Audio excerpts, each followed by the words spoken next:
Lumberjack lived alone for years, until 10 Zulu asked for shelter on his ranch. The night the women came, the wind had teeth.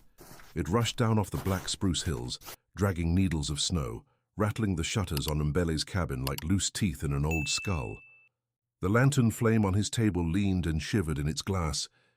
The stovepipe thumped as the draught pulled hard, hungry for what little heat he had. He sat alone at the rough plank table, spoon scraping the bottom of a pot with more water than stew. The room smelled of boiled beans, damp wool, and pine smoke. His coat hung by the door, frozen stiff at the edges, waiting for morning. His axe leaned where he always left it, head dark with pitch and years. For 3 winters now it had been just him and the trees. He heard it then, under the howl of the wind. A dull thudding out of rhythm with the storm. Then another. Faint, spaced like tired heartbeats. He stopped the spoon in his hand, listening. Wind. Snow on the roof. The cabin's joints whispering.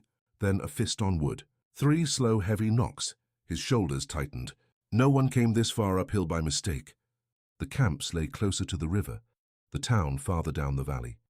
People only climbed this road if they needed something badly, or meant trouble. He stood, chair legs scraping. The wall shook with another set of knocks. Closer, louder. The old fear stirred in his chest, the familiar warning he had carried across oceans. Out here, a man who opened his door too easily did not live long. He took the axe by the handle, not to swing, but to hold. Weight in his palm steadied his thoughts. The lantern's flame threw his shadow long over the door as he stepped closer. "Who comes?" he called, his voice rough with disuse. The Zulu edges of his accent pressed against the cold English words. No answer. "Only the wind. Speak," he said, louder now. "This is my house. If you bring trouble, leave it outside." A voice came, muffled by wood and storm. A woman's voice. Then another, overlapping. Then a cluster of sound rising and falling. The sharp music of isiZulu tangled with broken English. "Baba. Umuntu, please, we are cold, we are lost." His heart jerked. The axe hand faltered. Zulu. The word cut through the snow and years together, straight back to a son he had not seen in a decade. He swallowed hard. His throat felt too tight for speech. He pulled the bar from the door. The wind kicked it inward in a blast of needles and ice. Snow swirled into the one-room cabin. For a moment he saw nothing but white and moving shadows. Then the women stepped through. They came in a cluster, driven by the storm as much as by their own legs. 10 of them. Shawls pulled tight, skirts stiff with ice, bare hands red and cracked. Some were young, barely to a woman's age. Others bore the lines of hard years. Their hair was wrapped in scarves, braided against the cold. Snow clung to their lashes. The first one through ducked her head, eyes searching his face, his skin, his height. She looked at him like a man waking from a dream. Relief, disbelief, and something like anger all fought in her eyes at once. "You," she whispered in isiZulu. "You are Zulu." The familiar sound hit him like a blow. For a moment his tongue forgot English completely. "Ngiyindodana ka Zulu," he answered, voice low. "Son of Zulu." The words tasted both sweet and bitter. Futhi Nina, and you. Some of the women sagged with audible relief, shoulders dropping, breath gusting out in white clouds. One began to cry quietly, thin shoulders shaking as the cold loosened its grip enough to let tears fall. We were from Port Natal," the first woman said, sliding into English again, clumsy but determined. "Taken north, ship, work." Her eyes flicked to his axe, then to the warmth of the stove. "We left. We walked. We need fire." A gust of wind shoved more snow into the doorway. He grabbed the handle and forced it almost shut, pressing his shoulder to the wood. The cold knifed around him. "Come in," he said, stepping back. "All of you, quick!" They stumbled around him, boots wet, skirts dragging slush across the floorboards. 10 bodies in a space built for one. The cabin shrank around them, walls suddenly too close. The smell of wet wool and tired bodies filled the room, pushing out the smell of stew. He forced the door closed with a final shove and dropped the bar into place. The wind hammered once, then was shut out, its voice muted to a distant, angry howl. Silence settled. Then the shuddering breath of 10 women began to fill it. They huddled near the stove, hands stretched toward the iron belly, faces turned to its faint red glow. "We will not stay long," the first woman said, as if rehearsed. "Only until storm passes. We will sleep on floor. We will work for food." Her eyes met his now without flinching. They were dark and steady, rimmed with raw red skin from wind. the cheekbones sharp, the set of her jaw stubborn. She carried herself like someone used to, standing between danger and others. "What is your name?" he asked. She considered him like a trader weighing timber by sight alone. "Thandeka," she said finally, "and these are my sisters. Not all by blood, but sisters." The others stood in a half-circle around her. One wrapped an arm protectively around a girl who looked barely 15. Another clutched a small cloth bundle to her chest, as if it were gold. One had a strip of cloth tied tightly around her calf, dark with old blood. Mbele set the axe back by the door. His palms felt suddenly empty. "I am Mbele Kamasinga," he said. "This is my cabin. Sit. Warm your feet." He gestured to the benches and trunk near the stove. "There is not much food, but it will be enough for tonight." He turned back to the pot, throat tight. His hands moved without thinking, adding water, scraping the last of the beans from a sack, breaking a chunk of hard bread into pieces. He had spent years measuring portions for one. Now he tried to divide everything by 10, plus himself, and the math felt like a slow choking. He felt their eyes on his back, the weight of their disbelief. A Zulu man in a white man's forest, a southern sun wrapped in northern wool. He knew what they were thinking, how, why, for how long. He did not ask how they had found his door. Fate, accident, or the stubborn map of desperation, it did not matter. They were here. The storm would not let them leave. Behind him, their voices rose and fell in low Zulu, too fast and overlapping for him to catch every word after so many English years. But he heard the pieces. Cold, men, ship, north, company, owner. He heard anger. He heard fear. He ladled thin stew into wooden bowls. 10 small servings, one larger. His hands shook as he carried them over, not from the weight, but from the strange familiarity of feeding Zulu tongues in a land of pines. They ate in silence at first, breath loud as they blew on the hot liquid. One of the younger women burned her mouth and hissed, smiling even through the pain. Some of them emptied the bowls in seconds, scraping them clean. He made himself eat slowly, each mouthful tasting of years lost. When the last bowl hit the table empty, a different kind of silence settled. Full bellies changed people. Hunger made you humble. Warmth made you remember yourself. You have been here long. Thandeka asked finally, her voice softer now. The others watched, letting her speak for them. 7 winters, he said. 3 in this cabin.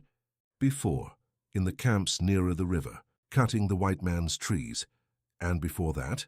She asked. His jaw worked. His gaze slid to the small window, where frost had painted pale rivers on the glass. Before that, he said, the sun was hot. The soil was red, and everything I knew burned or sank into the sea. That was all he ever said about home. It was enough. For a Zulu, those words carried all the missing pieces, the guns, the ships, the flags, the sudden strangers with metal laws. Thandeka's eyes did not leave his face. Something in her expression shifted. Less appraisal now, more recognition. "We were taken as servants," she said. "The men with papers said it was work. Said pay would come later. Ship north. Fields first. Then someone sold us to the company. They wanted women near the timber camps." Her mouth tightened. "Not for cutting trees." The youngest girl moved closer to the older woman beside her, hooking their arms together. "We ran 3 nights ago," Thandeka continued. "One man tried to stop us. He did not get up again." Her gaze flicked down, then up. "Now they will hunt us. 10 women are not nothing. We need to pass the river and reach the town beyond, where there are soldiers, church people, people who do not like this. Buying." Mbele absorbed her words slowly. "Company, women near the camps." He knew what songs the men sang at night when the beer flowed. He knew the kind of laughter that followed. "You came uphill," he said. "Away from the river. That is the wrong direction if you want town." She gave a humorless smile. "The man who made maps for them was drunk," she said. He spoke of a cabin. "One man, black, living alone where no man should live alone."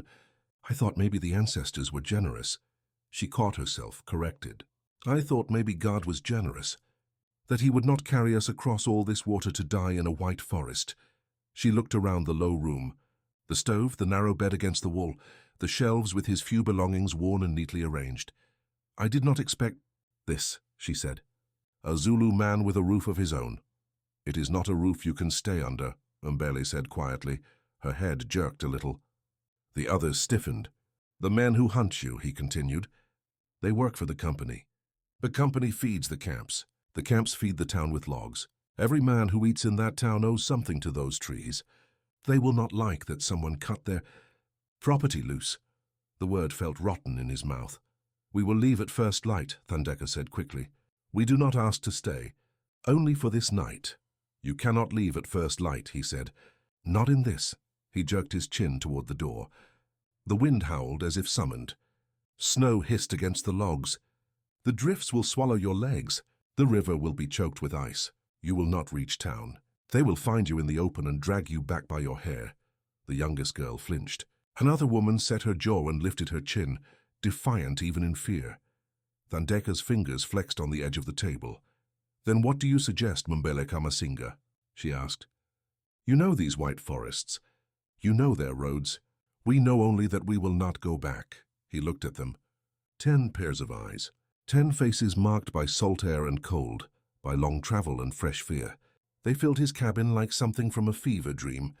For years, every Zulu word he spoke had died in the air unanswered.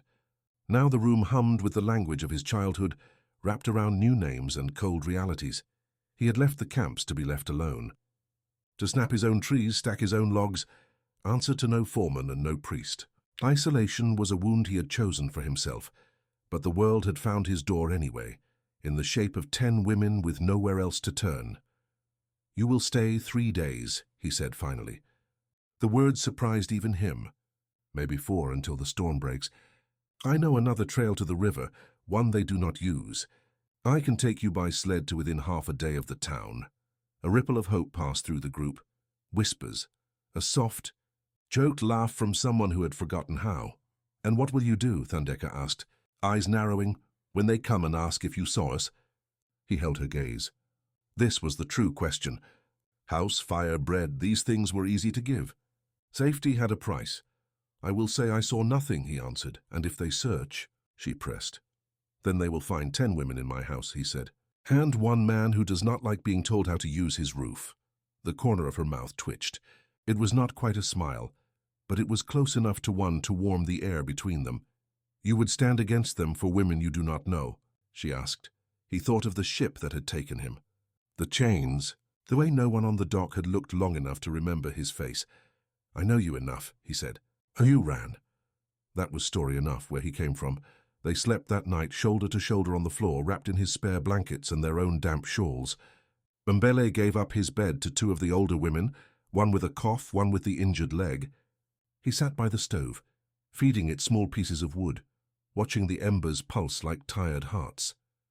The storm raged outside, but inside, the steady sound of breathing slowly filled the space. Now and then one turned and muttered in her sleep. A name, a fragment of prayer, a curse. Thandeka slept nearest the door, hand close to a piece of firewood she had taken from the stack, as if she expected to need it as a weapon. Mbele did not sleep. It had been years since another human body had slept under his roof. Now 10 of them lay there, like a sudden family assembled from broken places. It stirred something old and dangerous in him, a longing he had buried under snow and pine.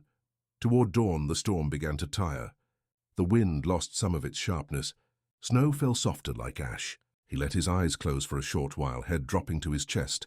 He woke to voices. We cannot trust him. The words were in isiZulu, hushed but intense. Another voice answered, sharper. You did not see his eyes, the second woman said. He is one of us. A tree does not change because you carve our patterns on its bark, the first retorted. He has been here years. He cuts their wood, eats their food. He speaks like them. He speaks like a man who has had no one to speak to, a third voice murmured. Leave him his tongue. He did not move, eyes still mostly closed. The embers cast their faint light. The women were dim shapes against the floor. It does not matter, Thandeka said quietly, cutting through them. We have no choice. If he gives us to them, then we fight until we cannot. But for now we use the roof he offers. Suspicion will not keep the snow from our skin. They fell silent at her words. Leadership sat heavy on her shoulders, like a wet cloak she could not take off. Good, Mbele said, opening his eyes, voice steady. Because I have only so much wood. They started, glancing his way. Some looked embarrassed. Thandeka did not. You should sleep, she said. The storm has eaten the night. You will need strength if you mean to drag 10 stubborn women through the snow." He let the rebuke pass. She was right. His bones felt older than his years. Instead of arguing, he stood and reached for his coat. "First, I need more wood," he said. "What is in that box will last the morning. After that, you all freeze while I sleep. I am selfish enough to prefer that you don't. I will come," one woman, tall, with a scar down her left cheek, said immediately, sitting up. "And I," another added, already pulling on boots. Mbele shook his head. "This is work for one," he said. "And you are not ready for this cold. The snow cradles men who were born to it. It will swallow those who are not." "Do not speak of what the snow will or will not do to us," the scarred woman snapped. "Men have tried to swallow us for years. I think we can stand against frozen water." Dandeka's mouth pressed tight, but there was a flicker of humor in her eyes. "Let them go," she said. "We will need to learn this cold if we are to reach the river. Better we taste it with you than alone." He hesitated. He saw stubbornness in their faces, the same bone-deep refusal that had brought them to his door. He recognized it from his own mirror. "Two only," he said, "and you follow my steps exactly. If you stray, I will leave you for the wolves and tell the ancestors you slipped." The scarred woman snorted. "If there were wolves in this forest," she said, "I think they would be you." He chose not to answer that. Outside, the world had changed shape overnight. Snow lay deep and heavy, soft as flour on every stump and fallen branch. The trees wore white caps. The path he had packed down over weeks had vanished, replaced by an unbroken blanket. Cold struck the women like a slap. Their breath exploded in shocked clouds. The scarred one swore under her breath.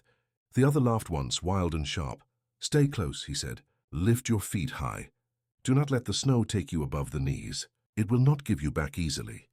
They followed him to the woodpile and then deeper, to where his axe had bitten yesterday's trees. He showed them how to brace their feet, how to break branches clean, how to stack logs on the sled so they would not roll. Their fingers fumbled at first, stiff and red, but their movements grew surer with each piece. "You learn fast," he said quietly, not sure why he was surprised. A woman who could run from a company in a foreign land could learn to carry wood in the snow. "We have learned much in few years," the scarred woman said. "Some of it we did not ask to learn." Her name, he discovered, was Zulu. The second woman, round her face, a soft singing hum under her breath as she worked, was called Buzisiwe. Between them, the sled filled with wood. On the way back, Zinli stumbled in a drift. Snow swallowed her up to the thigh. She cursed, flailing. Mbele reached out and grabbed her arm, hauling her free. "Do not fight it like water," he said. "Step out and over, slow. You are not drowning. You are walking on bones." She breathed hard for a moment, then nodded. Snow clung to her lashes like white beads. When they reached the cabin, cheeks flushed and fingers numb, the other women greeted them with exclamations and laughter. The mood inside shifted with the new wood smell. Work had a way of steadying people, anchoring them in unfamiliar places. Days passed. The storm eased, then flared again, then finally broke. In those days, the tiny cabin stretched to fit 11 souls in ways Mbele had thought impossible. They worked from dawn until the pale noon and beyond. He taught them how to sweep snow from the roof to keep it from sinking under weight, how to keep the fire just hot enough to warm the room without burning through the winter's wood in a week, how to shake wet clothes and hang them where they would dry fastest. They in turn taught him their songs, not the bright, open-throated songs of home that felt too distant, too painful, but quieter ones born on the ship and on the long road north. Songs of counting days, of naming those lost, of bargaining with a God who seemed to be always on the side of those with papers. At night, they told stories. One woman spoke of the first time she saw snow, how she had tried to catch it on her tongue and nearly bitten it, thinking it was some kind of salt. Another talked of a white woman in the port city who had sneaked them bread when the overseer's back was turned. A third spoke of a brother taken in chains on a different ship, headed west instead of north, disappearing into a different kind of cold. Mbele told fewer stories. When pressed, he spoke of the first time he saw a pine tree, how its needles felt wrong in his hand, too thin, too sharp. He told them about wolves, about the way their howls bounced between the trees. He spoke once of a man in the camp who brooded for weeks, then walked into the forest one night and never returned. They found his coat draped neatly over a stump, as if he had simply grown tired of carrying it. "Did you ever wish to do the same?" Buzisiwe asked him softly one evening, her voice barely audible above the crackle of the fire. He looked at the flames for a long time. "Many times," he said. "But I have learned that wherever you go, you bring yourself. There is no forest deep enough to walk away from your own shadow." "You say that," Zinle snorted from her place near the wall, "but now your shadow has grown to 11 shapes on the ground. Do not pretend you did not call us here with your lonely thoughts." He managed a small smile. "If I had that power," he said, "I would have asked for fewer mouths." On the third day, he saw the smoke. He had climbed the small rise behind his cabin to check the snare line, leaving the women inside with instructions to keep the door barred until he returned. From the ridge, he could see the bend of the river far below, a thin, dark line through all the white. And there, against the grey sky, a faint smudge of darker smoke than any campfire made. Not camp smoke. Too high, too thick. Maybe 2 miles away, where the company had once kept a way station for the log drives. His stomach tightened. They had come. He slid back down the hill, moving fast, boots punching through old tracks. Inside the cabin, the women looked up at once, reading his face before he spoke. "They are near," he said without preamble. "At the old station by the river. The company men. They have made a big fire. That means they plan to stay and look." The room chilled in the space of a breath, despite the stove's glow. "How long before they reach here?" Thandeka asked. Her voice held no tremor, but her fingers pressed whitening crescents into the table edge. "If they know the trail, half a day," he said. "If they do not, maybe longer. But they will find it. Men who hunt for money do not get tired quickly." "They will come here first?" Busisiwi asked. "Or the camps?" "They will speak to the camp foreman," Mbele said. "Ask if he has seen you." "He will say no unless he wants trouble. Then they will think of the stories they have heard, about the black man living like a ghost on the hill." He felt their eyes on him, like he had brought the danger by existing. "What do you suggest now?" Thandeka asked, calm but urgent. He looked around the small room. 10 women. How did you hide 10 people in a cabin built for one? The trees outside were deep with snow. Tracks would scream their presence. "We prepare," he said. They moved quickly. Fear sharpened their hands. Every bowl, every blanket, every scrap that might suggest many people lived here, not one, was examined. "We cannot make the cabin look untouched," Mbele said. "I am only one man, but I am not a ghost. I cook, I eat, I sleep. We must make it look like I have done those things, but not like 11 bodies have slept on this floor." They swept. They folded. They stacked blankets as neatly as any quartermaster. They scraped wax strips from the table, where more candles than usual had burned. They stirred ash to make the fire look older, as if it had been let to die slow and alone. "Where do we go?" Zinel asked, hands on her hips. "We cannot hide in the stove." Mbele stepped outside, scanned the tree line, then led them behind the cabin. There the ground fell away fast into a narrow gully, carved years ago by spring melt. Spruce and underbrush hid much of its depth. He had stacked some spare timbers there, planning to cut them when he needed. "You will go down into this ravine," he said. "Stay low. Cover yourselves with the branches. Do not move, no matter what you hear. If they do not search hard, they will not see you. And if they do search hard," the youngest girl whispered, "then we will hear gun belts and boots," he said. "And I will buy you as many moments as I can with this." He lifted the axe from where it leaned by the door. Thandeka's eyes flashed. "You cannot fight 10 men with one." "Axe," she said. "No," he said simply. She stepped closer, lowering her voice. "If you die, they will search more," she said. "Blood makes men angry. They will tear every tree from its roots." He met her gaze, steady. "If I die," he said, "you will be farther from here when they begin." "Perhaps that is enough." Her jaw clenched. She reached up, fingers brushing his coat sleeve. "I did not bring you this trouble," she said. "The company brought it when they bought us. The sea brought it when it let their ships float. Do not take a bullet thinking it is for us." He almost laughed at that, a hollow, tired sound. "I have been carrying their bullets in my bones for many years," he said. "Perhaps it is time I decide where the next one lands." They argued no more. Time pressed. They climbed down into the ravine one by one, boots slipping on packed snow, hands grasping at roots. Mbele and Zinle laid branches over them, woven like crude mats. Busisiwi pulled a sprig of pine across her face, leaving only a small slit to breathe through. Thandeka was the last. Before she ducked under the cover, she looked up at him. "If you live," she said quietly, "and if we live, we will wait for you at the church in town." The one with the red door. There is always a red door. He knew the place. He had walked past it once, years back, listening to the organ music bleed into the street. A red door indeed. Easy to find, easy to remember. If I live, he said, I will look for 10 loud Zulu women making trouble under a red door. A short smile cracked her face. You will find 10 women, she said. Whether we are loud will depend on how many bullets they bring. Then she was gone, swallowed by snow and green.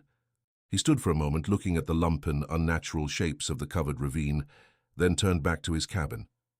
Inside, he took a breath. He quieted his hands. Gestures mattered now. He put one bowl on the table. One spoon. He left his own blanket on the bed, the rest stacked in a corner to look like unused extras. He let the fire sink low, feeding it only enough to keep the chill at bay. He sat at the table, axe leaning casually nearby, and waited. The first sign of them was the jingle of harness. Then voices, rough and careless, carrying easily in the cold air. Said he lives up here alone. Don't know why he'd bother. Maybe he likes the trees more than people. If I had his skin, I'd keep it inside a house too. World's kinder to pine. Laughter. Crunching snow. Boots on his steps. The door rattled under a fist. He let them knock twice before he rose. A man who answered too quickly looked like he had been listening too hard. He opened the door just a crack. A blast of cold, a gust of voices, and 3 white men filled his doorway. One had a thick coat with brass buttons, the kind that came with authority. Beside him, a narrow-faced man with red hair and quick eyes. The third, heavier, with a nose that had been broken more than once. "Morning," the brass-buttoned one said, pushing the door wider without waiting for invitation. "You the fella they call Matt?" Mbele swallowed the bitterness of the mangled name. When he had first arrived, no one here had wrapped their tongues around Mbele. It had become Bell, then Mel, then Matt. He had stopped correcting them. A man could only spend so much breath on lost sounds. "That is what they call me," he said, stepping back to let the cold men in. They tromped over his floor with no regard for the melting snow they tracked. Their eyes swept the room quickly. Professional cataloguing. 1 bed, 1 table, 1 bowl. The low fire. "The axe? You been up here all winter?" the red-haired man asked. "All winter, yes," Mbele said. "And 6 before that. You get much company?" Brass Buttons asked, lips curling at his own joke. Mbele let his face stay still. "The trees are loud," he said. "They complain when the wind pushes them. Otherwise, no. Men do not come unless they want something." Red Hair snorted. "He's funny." "Maybe he won't be in a minute," the heavy one muttered, eyes still roaming. "You got any coffee, Matt?" "Cold bites." "I have hot water," Mbele said. "And some bark I put in it when I cannot find real coffee." "Bark." Red Hair grinned, showing teeth. "Savage brew for a savage man." "Enough," Brass Buttons snapped, though his eyes held amusement. He pulled a paper from inside his coat. "We're looking for some runaways, Matt, 10 of them. 10 colored women. Came up with the company's last lot from the fields. They decided they didn't like their arrangement and walked off in the night. Stole some clothes on their way," Heavy added. "One of them killed a guard with a rock. So they're not just poor lost girls. They're dangerous. Sound like women who know what they want," Mbele said before he could stop himself. Brass Button's eyes flicked to him. "Cool. You seen anyone like that?" he asked. "Any women at all on your path? Tracks near your cabin that aren't yours. You'd remember 10, I expect. Hard to miss even for a man who talks to trees." In his mind he saw the ravine, the thin covering of branches. 10 bodies pressed into snow, hardly daring to breathe. "There are no women in these woods," he said calmly. "Not in winter. Only men stupid enough to think they can wrestle trees and win." Red Hair wandered closer to the shelf, where he kept his few dishes. He picked up a plate, turned it over, sniffed it as if 10 women might have left some perfume on its surface. "Just you?" he asked. "No one stops by for a warm bed, Matt?" "Cabin like this, little isolated. A man could run a nice side business if you follow me." His meaning was clear. Mbele's jaw tightened. "Just me," he said. Heavy tilted his head, eyes narrowing. "What about tracks?" he asked. "We didn't see many on the way up. Snow covered most of it. But we saw something near that ravine yonder. Looked. Scrambled." Mbele shrugged. "Wolves," he said. "They go down there sometimes. Something died there long ago. They dig in the snow for the smell." "He's lying," Heavy said immediately. "You hear that?" His voice goes flat. "You're no good at this, boy." The last word landed heavy in the air. Mbele kept his face still. "I do not hunt wolves," he said, "so I do not walk there often. Maybe I am wrong. Maybe it was only the wind."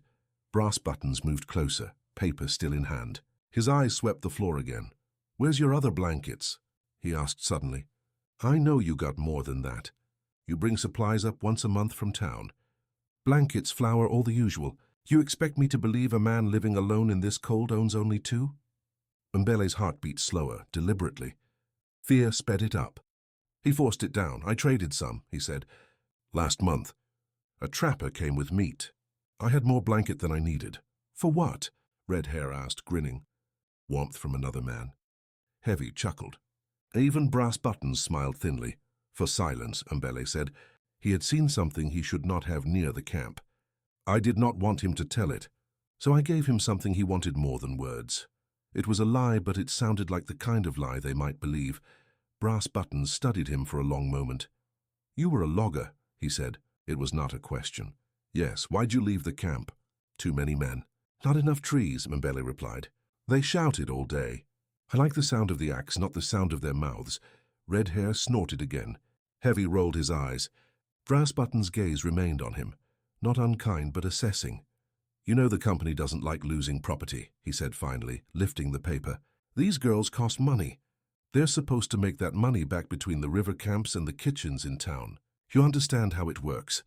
"I understand what it is to be property," Mbele said quietly. Silence, like a held breath, filled the cabin for a moment. Brass Buttons' mouth compressed into a line. "Yeah," he said. "I guess you do." He folded the paper away. "Look, if you're harboring them, that's a crime. For you and for them. Harboring, theft, assault. It doesn't go well. The company wants to set an example. They've been losing a lot of assets."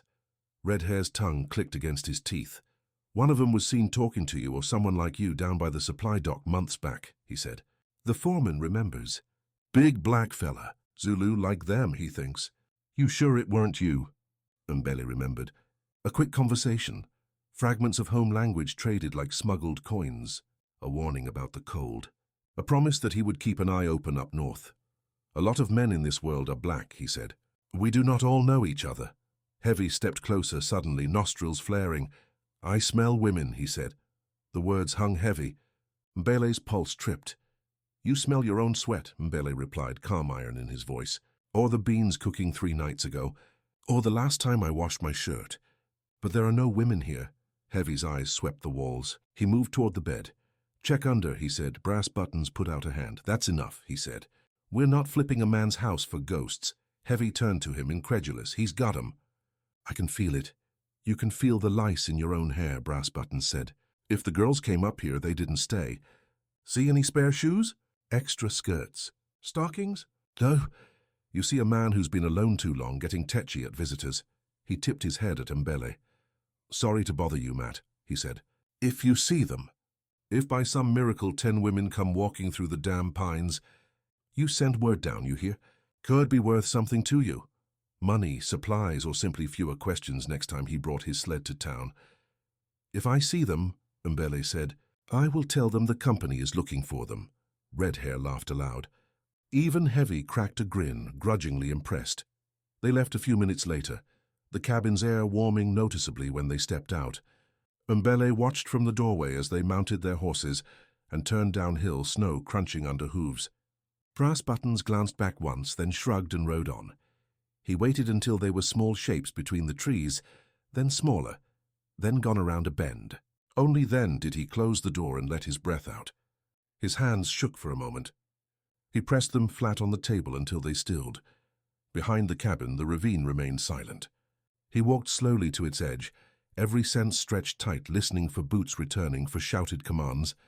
There were none, only the distant echo of hooves fading. "Come," he called softly in isiZulu. "The wolves have gone." The snow shivered. Branches shifted. One by one the women emerged, blinking like creatures dragged from hibernation. Faces streaked with melt and dirt, eyes wide searching his. "Well," Zinile demanded. "Are we ghosts now?" "Only in heavy men's nightmares," he said. Thandika climbed out last. She knelt at the edge for a second, catching her breath before standing. "They trusted you?" she asked. "They did not entirely," he said. but they trusted their own eyes more than my tongue. To them, a house with one bowl cannot hide 10 women. She nodded slowly. We heard some, she said. Their boots. Their voices, one. He wanted to pull everything apart. He wanted to smell you, Zinhle muttered. He would not like what he found. It is not over, Mbele said. They will search the trails. Ask at the camps. If no one speaks, they will circle wider. We must leave tomorrow. There will be another storm soon. I can feel it in my bones. If we wait, the river trail will vanish. That night, the mood in the cabin was different, quieter. Fear had been pulled tight like wire, then released. The echo of danger remained in every glance toward the door. They ate what little remained of the flour and beans, stretching it with melted snow and thin strips of dried meat. Mbele knew he would be hungry for weeks after this. It did not bother him as much as it might have once. Hunger for himself felt different now that he had seen 10 stomachs fill under his roof. Later, as the fire burned low, Thandika sat beside him. You did not have to lie for us, she said. I did not lie, he said. I said I was alone. They did not ask how long ago that became untrue. She huffed, amused despite herself. Words are a knife in your hands, she said. You cut carefully. Careful cutting keeps fingers, he said. Silence settled for a moment. The others murmured softly, arranging bundles, tying shawls tight, readying for morning. When you called me son of Zulu, he said slowly, eyes on the embers, it was the first time I had heard that name from another Zulu in many years. It felt heavier than I remembered, like armor I had taken off and forgotten the weight of. She watched him. Armor is meant to be worn, she said, not hung on a wall. I thought I had no one left to wear it for, he said. She did not answer that, not directly. Why did you not go home? She asked instead. After your time in the camp, after earning some money, why did you stay here in this white cold that hates your bones? He thought of the ocean, the distance, the changed maps, the men with flags and guns who had drawn lines over his childhood home. What home? He said quietly. The place I left is not the place that sits in my memory. To walk back now would be to go to a stranger's land and pretend it was mine. I have done enough pretending. She nodded slowly, accepting the answer. The fire popped, sending a thin spray of sparks up the chimney. We cannot go back either, she said. Not to Port Natal, not to the fields. We must go forward, even if the path is made of ice. Then I will walk some of it with you, he said. Morning came brittle and clear. The sky was a hard blue scraped clean of cloud. The snow glittered in sharp fragments. Cold bit any exposed skin like a hungry small animal. They loaded the sled with what little they could carry. Blankets, a sack of flour, some dried meat, a small pot. 10 women could not bring much more. Weight was their enemy now.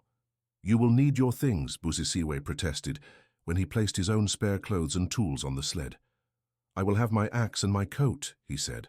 The trees will still be standing when I return. Or they will not. Either way, I do not need 4 shirts to cut 1 log. They left the cabin with no backward glance, as if it were a place they had never been. Mbele pulled the sled. The women walked behind single file, stepping carefully in his tracks to save energy. Their breath rose in rhythmic puffs. He led them along the ridge, then down through a stand of young birch, their white trunks like bones. He avoided the main logging trail, cutting across drifts where no tracks showed. The going was slow, harsh on calves and lungs. Why not take the road? The youngest girl asked once, panting. Because the road is where they will look, he said. We will give them our absence, not our faces. By midday, clouds gathered again, soft and heavy. The light flattened. The river's voice grew louder between the trees. Finally they saw it, a ribbon of dark water between shelves of ice, steam rising faintly where current fought cold. The main crossing lay farther downstream, where logs were guided. There would be men there. He led them to a narrower point, where the ice jutted out like tentative hands. We cross here, he said. The women stared. That looks thin, Zinhle said. It is thin, he said, but thick enough in the right places. Step where I step. Listen, the ice speaks. It will tell you where it is strong and where it wants to break. He slung the rope of the sled over his shoulder. If it cracks, Busisiwe asked, eyes wide. Then we make new plans, he said dryly. He stepped onto the ice. It creaked under his weight, a long complaining sound. He moved slowly, letting the noise settle, listening for the difference between surface protest and deep warning. The ice held. Come, he called. One by one they followed, arms held slightly out for balance. Boots slid. The sled scratched behind him. The river muttered beneath the frozen skin, unseen but powerful. Halfway across, the ice gave a loud, sharp crack, like a gunshot. The youngest girl yelped, freezing in place. Pusisiwi grabbed her arm. "Do not run," Bailey barked. "Stand, breathe. The ice only reminds you it is there." The crack did not widen. The ice flexed, then held. He moved again, slower. The others followed, eyes on his back, muscles tight. When his boots finally hit snow on the other side, he let his breath out. The others stumbled up onto the bank, laughter and curses mixing as tension released. Some knelt and pressed their hands into the snow, as if to thank solid ground. "Is your heart always this loud?" the youngest girl asked, pressing a palm to her chest. "It quiets when you stop listening to it," Zinle grunted. Town lay still, half a day away, but the worst of the wilderness was behind them. The land here showed more tracks, sleigh runners, boot prints, dog paws. Smoke from chimneys lifted in thin lines in the distance. "We will separate here," Mbele said, stopping under a stand of spruce. Thandeka turned sharply. "What do you mean?" she demanded. "You said you would take us to the town. I have taken you to its doorstep," he said. "If I walk into it with 10 women behind me, every eye will be on us. Men will remember my face and yours and how they came together. And when the company asks questions, there will be answers.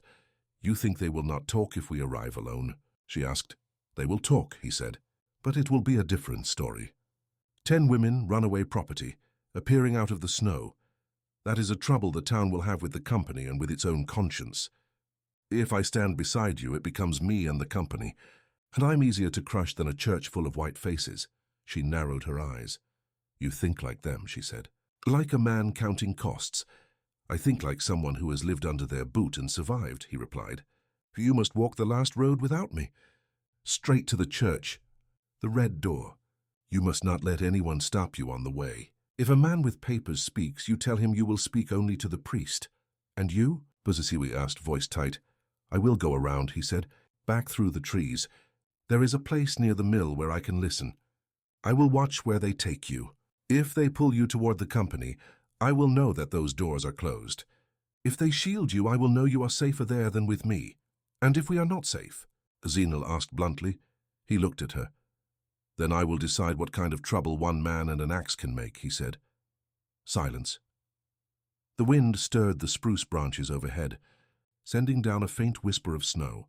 Thandeka stepped closer, so near he could see the fine cracks in her lips, the faint scar near her left eye. White against dark skin. "You could come with us," she said quietly. "The priests would not hand over a man who helped us. We would say you found us lost, that you saved us. They like such stories. Makes their God look generous," he almost laughed. A Zulu man in a white church with 10 Zulu women, all of them property in the company's ledger. It sounded like a story told at a fire to warm the heart. Reality would likely be colder. "This cabin, this axe, this hill, they are what I have earned," he said. "If I walk into that town with you, I may lose all of it. And what would I be then? Another man with nothing, waiting for the next boat, the next chain. And what are you now?" she asked. "A man with a roof over his heart, but no one under it." Her words pierced more cleanly than any bullet. He held her gaze. Behind her, the other women watched, breath steaming slowly. They were tired. Their shoulders sagged under invisible weights. But in their faces, he saw the same thing he had seen that first night in his doorway. Refusal to bend. "Go," he said finally, voice rough. "The church has bells. I will know when you reach it." She stared another second, then nodded. She stepped back, turning to her sisters. "We walk together," she said in English now, so the words would plant themselves in this new land. "We do not stop. We do not run. We let them see our faces." They lifted their chins, adjusting shawls. 10 women set their feet toward the town. As they walked away, one began to sing under her breath. The others picked up the tune. A low, steady line, more hum than song, but it carried. At the edge of the trees, Thandeka looked back once. She raised her hand. Small, almost nothing. He lifted his in answer, fingers stiff with cold. And then they were gone around a curve. He watched until the last scrap of color vanished, then turned and cut deeper into the woods. From the fringe of the town, he saw it happen. The church with the red door stood on a slight rise, white paint peeling, steeple leaning a little from too many winds. People moved about their business, men with crates, women with baskets. Snow shoveled into piles along the road. Then the line of women appeared, walking in from the pine edge. Heads turned.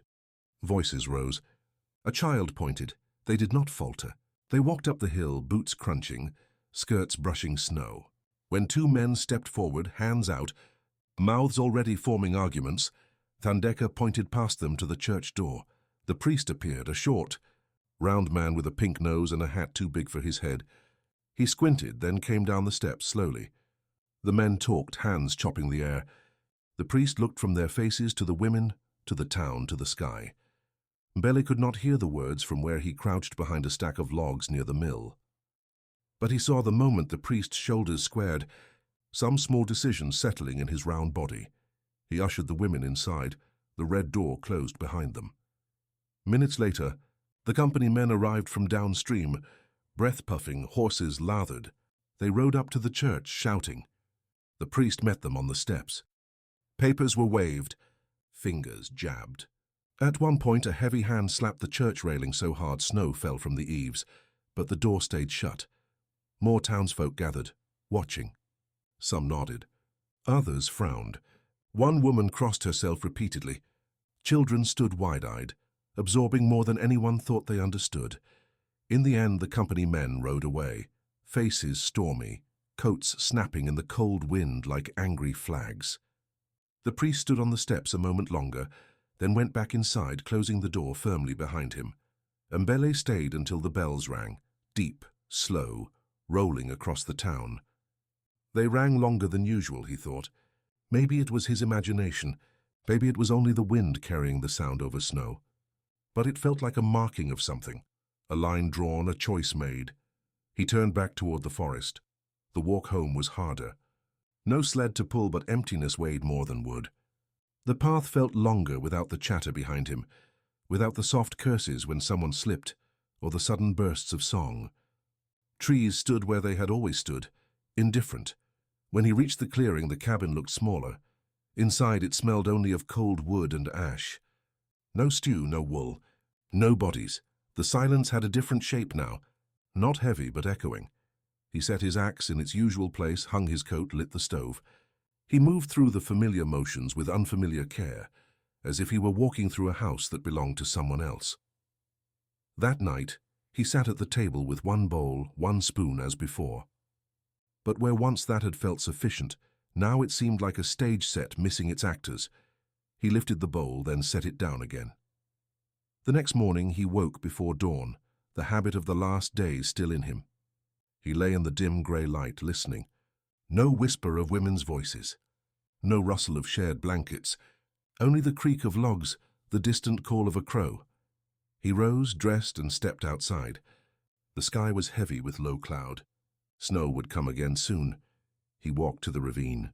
The neat patterns of branches still lay scattered where they had hidden. Their footprints had been softened by wind, almost gone. He stood there a long time, then kicked one of the branches aside. It rolled, revealing the slight hollow where bodies had lain. He could almost see them there, pressed together, breath steaming, eyes wide, waiting for boots to pass overhead. "Go well," he murmured in isiZulu, the words for farewell that meant literally go safely. "Hamba kale," he returned to the cabin, took down a piece of canvas and charcoal from his small shelf. On the wall near the door, he marked a simple line for each of the last 7 winters he had lived there. 7 dark strokes, 7 scars. Then, a little apart from them, he drew 10 small notches clustered close. He did not give them names. He did not need to write what they stood for. The lines themselves carried enough weight. Weeks passed. Snow deepened, then crusted. The company men came once more, standing in his doorway with stiff shoulders, eyes colder than the wind, asking casual questions about the church and the town. He shrugged, said he had not been down in weeks, that the trees near his cabin had been complaining loudly and needed tending. "They say the priest is causing trouble," Red Hair muttered. "Taken in a pack of colored women like he's running some kind of shelter." Brass Buttons looked tired. "Let it go," he said. "The company wants logs, not lawsuits." They left. Life slid back into its narrow tracks, but not entirely. Some nights when the wind dropped and the sky glowed with cold stars, Mbele would stand outside and listen. If the breeze came from the direction of town, He fancied he could hear a faint echo of song, not the hymns the church piped out, but something softer woven underneath. A hum in a language this land did not know yet. In late spring, when the snow pulled back and the river swelled with melt, he hitched the sled one more time and went down to town. He brought bundles of cut logs, as he always did. But once the timber was weighed and the coins counted into his palm, he did not turn immediately back toward the hill. His feet, of their own accord, carried him up the slope toward the church with the red door. It stood as before. Paint more chipped, door more scuffed. Children played in the yard, chasing each other around gravestones. A woman with a basket stood talking to a man with a book under his arm. He heard laughter, familiar, bright, edged with the rhythms of home. The door opened. Thandika stepped out, a shawl over her shoulders, a book in one hand. Her hair was braided differently now, tied up in a way that marked both respectability and defiance. She spoke to a white woman beside her, who nodded, smiling. A child clung to Thandeka's skirt, a local girl, her skin pale as milk. Mbele stood at the corner, half hidden behind the trunk of a tree. Watching, Zinle emerged next, carrying a basket of bread, barking a mock scolding at a boy who tried to snatch a piece. Buzisiwe followed, humming as always, this time a tune that blended hymn and homeland. They looked not safe. The world did not become safe because a door closed behind you once, but they looked rooted in a different way. Less like refugees, more like women building a small fort of their own, around themselves with flower and song and stubbornness. Thandeka's head turned. Her gaze swept the street, then snagged on the tree. He could have stepped back. Could have let the trunk hide him entirely. Instead, he stood still, her eyes found his. For a heartbeat, the noise around them dimmed. She smiled. Wide, clear, no reserve. Without a word, she lifted her hand. This time, the gesture was not small. Fingers spread, palm forward, not farewell but recognition. He lifted his in return. Then slowly he turned back toward the road that led to the hill. The forest waited. The cabin, the work, the long quiet days. But they did not feel as heavy now. He knew in some red-doored building down the valley, 10 lines of his own story had split off and begun to grow elsewhere. 10 women who had arrived at his door like a storm now stood as a living answer to a question he had stopped asking: whether anything he did in this cold land mattered. As he climbed, the trees creaked in the wind. He listened. For the first time in years, their complaints sounded almost like conversation. He answered them with a low, steady sound. Half hum, half laugh. Not quite a song. Not yet. The wind carried it ahead of him up the hill toward the little cabin that no longer felt entirely like exile, but something rougher, truer, and harder won. Home, of a kind. Ez carried enough weight.